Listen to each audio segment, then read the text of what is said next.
শহীদ আবু সাইদকে নিয়ে ব্যবসা করছে এনসিপি। নাহিদ ইসলাম কেন বলছেন এনসিপি আবু সাইদের দল? সম্প্রতি আমরা কম বেশি সকলেই জানি যে জুলাই গণঅভ্যুত্থানের 1 বছর পূর্তি উপলক্ষে জাতীয় নাগরিক পার্টি বাংলাদেশের প্রায় 64টি জেলায় পদযাত্রার আয়োজন করেছে। তারা বলেছে তারা বাংলাদেশের প্রায় প্রত্যেকটা জেলাতেই পদযাত্রা করবে। তো এই পদযাত্রার মধ্যে তারা একটা খুব ভালো ডিসিশন নিয়েছে যে রংপুরের শহীদ আবু সাইদের কবর জিয়ারতের মধ্য দিয়ে তারা তাদের সেই পদযাত্রা শুরু করেছে। এটি অত্যন্ত একটা সুন্দর সিদ্ধান্ত বলে আমি মনে করি। তো এই পদযাত্রার মধ্যবর্তী একটা পথসভার মধ্যে একটি বক্তব্যের মধ্যে জনাব নাহিদ ইসলাম বলেছেন যে এনসিপি আবু সাইদের পার্টি, অর্থাৎ কথাটা উনি স্লোগানের মধ্যে বলেছেন। কোন পার্টি আছে আবু সাইদের, কোন পার্টি আছে কোন সে পার্টি? এনসিপি। এরকম একটা স্লোগান তিনি দিয়েছেন। তো এই স্লোগানটি নিয়ে বাংলাদেশে তুমুল একটা বিতর্কের জন্ম হয়েছে।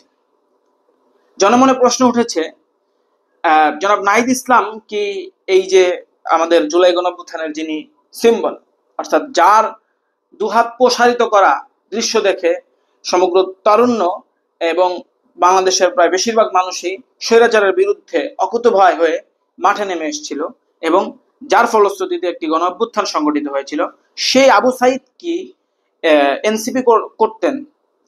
তখন তো এনসিপির জন্ম হয় নাই, তাহলে এনসিপি উনি কোত্থেকে করবেন? তো যাই হোক, উনি বেঁচে থাকলে কি এনসিপি করতেন? আর জনাব নাহিদ ইসলাম কি এই আবু সাইদকে নিয়ে ব্যবসা শুরু করলেন? এনসিপি কি ব্যবসা করছে? এরকম প্রশ্ন জনমানুষের মধ্যে একেবারে দৃঢ়ভাবে আঘাত এনেছে। তো দেখেন, এক্ষেত্রে আমি ব্যক্তিগতভাবে মনে করি যে আবু সাইদকে কোনো দলের লোক হিসেবে দাবি করাটা কোনোভাবেই ঠিক হবে না। কোনো দল কিন্তু বলছে না যে আবু সাইদ তাদের লোক। এই যে শহীদ ওয়াসিমের কথা বলা হচ্ছে, বিএনপি দাবি করেছেন যে উনি ছাত্র দল কর্মী ছিলেন। তারপরে আরো অনেক শহীদদের কথা বিভিন্ন দল দাবি করছেন তারা তাদের দলের লোক ছিলেন। কিন্তু আবু সাইদকে কিন্তু এখনো কেউ দাবি করেনি যে সে তাদের দল করতো। কোন রাজনৈতিক দল কিন্তু আবু সাইদের ব্যাপারে এই কথাটা বলতে পারেনি যে আবু সাইদ সেই রাজনৈতিক দলের কর্মী ছিলেন। কিন্তু এই এনসিপির প্রধান জনাব নাহিদ ইসলামই প্রথম বললেন যে এই দলটি নাকি আবু সাইদের দল। এই বিষয়গুলো নিঃসন্দেহে অন্যান্য যে রাজনৈতিক দলগুলো রয়েছে এবং সেই দলের কর্মী, তাদের সমর্থক যারা রয়েছে, তাদের যারা মুহিব্বিন রয়েছে, এদের মধ্যে একটা বিতর্কের তৈরি করবে, একটা উদ্বেগের তৈরি করবে যে এই যে একটা আইকনিক ব্যক্তিত্ব যাকে কেন্দ্র করে একটা আন্দোলন গড়ে ওঠে, যিনি আন্দোলনের মধ্যে প্রাণ সঞ্চার করেন, এ ধরনের একজন ব্যক্তিত্বকে নিয়ে এই যে একটা তার নামকে কাজে লাগিয়ে দলের একটা অ্যাডভান্টেজ নেওয়ার চেষ্টা করা, এটি তো মূলত আওয়ামী সংস্কৃতি। আমরা এই বিষয়গুলো শেখ হাসিনার মধ্যে একেবারে খুব ভালোভাবে দেখেছি যে তারা মুক্তিযুদ্ধকে তাদের নিজস্ব সম্পত্তি হিসেবে ব্যবহার করেছে।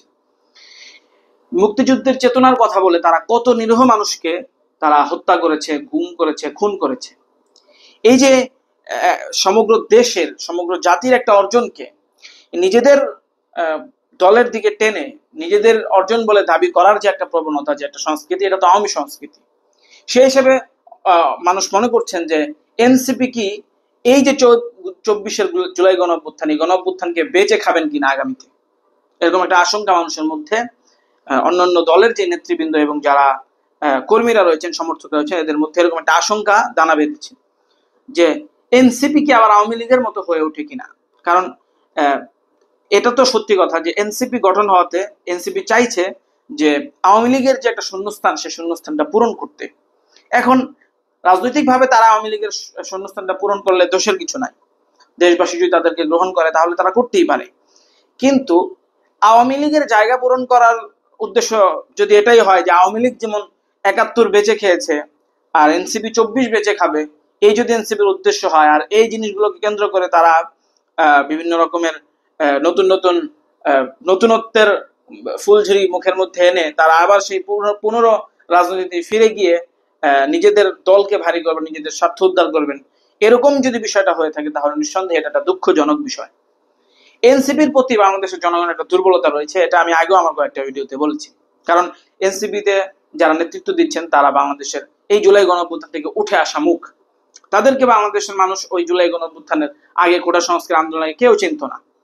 আপনি, আমি, আমরা যারা সাধারণ মানুষ, এদের চাইতেও আরো সাধারণ মানুষ ছিল তারা। কিন্তু তারা এটা গণ অভ্যুত্থানের মধ্য দিয়ে উঠে এসছে, বাংলাদেশের মানুষ তাদেরকে ভালোবাসা দিয়েছে, তাদেরকে চেনে, তারা পরিচিতি পেয়েছে। এই জন্য তারা বলছে যে তারা গণ অভ্যুত্থানের আকাঙ্ক্ষাকে প্রতিফলনের জন্য তারা রাজনৈতিক দলটা খুলেছেন এবং তারা একটা নতুন রাজনৈতিক বন্দোবস্ত চান। কিন্তু আমি আগেও আমার একটা ভিডিওতে বলেছি, তাদের কোনো কার্যকলাপ দেখে নতুনত্বের কোনো ছায়া তাদের মধ্যে পাওয়া যায় না। এরকমটাই অনেকে মনে করছেন যে তারা নতুনত্বের যে কথাটা বলছেন এটা শুধু মুখে মুখে। তাদের দলের লোকেরাও চাঁদাবাজি বিভিন্ন জায়গায় করছে, এরকম নিউজ এসছে। তাদের জনাব নাহিদ ইসলামের সাথে ছবি তুলে সেই ছবি ব্যবহার করে বিভিন্ন জায়গায় আধিপত্য বিস্তারের চেষ্টা হচ্ছে, এরকমটাও আমরা দেখেছি, এরকমটা শুনেছি, আমাদের কাছে নিউজ এসছে। তাহলে কিভাবে তারা নতুন একটা রাজনৈতিক বন্দোবস্তর বাংলাদেশে উদ্ভাবন ঘটাতে চান, কোন প্রক্রিয়া করতে চান?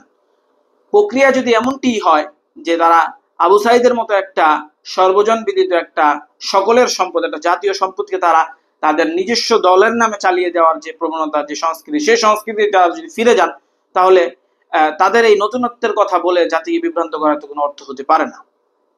সার কথা হচ্ছে এই যে জনাব নাহিদ ইসলাম যে কথাটি বলেছেন, আবু সাইদকে তাদের দলের দিকে টেনে জুলাই গণ অভ্যুত্থানকে যেভাবে তারা তাদের দলীয় সম্পত্তি বানানোর মতো তাদের নেতাকর্মীদের মধ্যে এবং তাদের নেতৃবৃন্দের মুখে যে ধরনের বক্তব্য শোনা যাচ্ছে, সেটা নিঃসন্দেহে উদ্বেগজনক এবং দুঃখজনক। কাজে আমি বাংলাদেশের একজন সাধারণ নাগরিক হিসেবে আশা করব তারা তাদের এই যে একটা আওয়ামী সাদৃশ্য একটা সংস্কৃতি, এই সংস্কৃতি থেকে তারা ফিরে আসবেন এবং তারা যে বিষয়টা মুখ দিয়ে বলছেন সেই বিষয়টাকে প্রতিফলন করানোর চেষ্টা করবেন। আল্লাহ তাআলা আমাদের সকলকে সঠিক বুঝার তৌফিক দান করুক। আমিন ইয়া রাব্বাল আলামিন।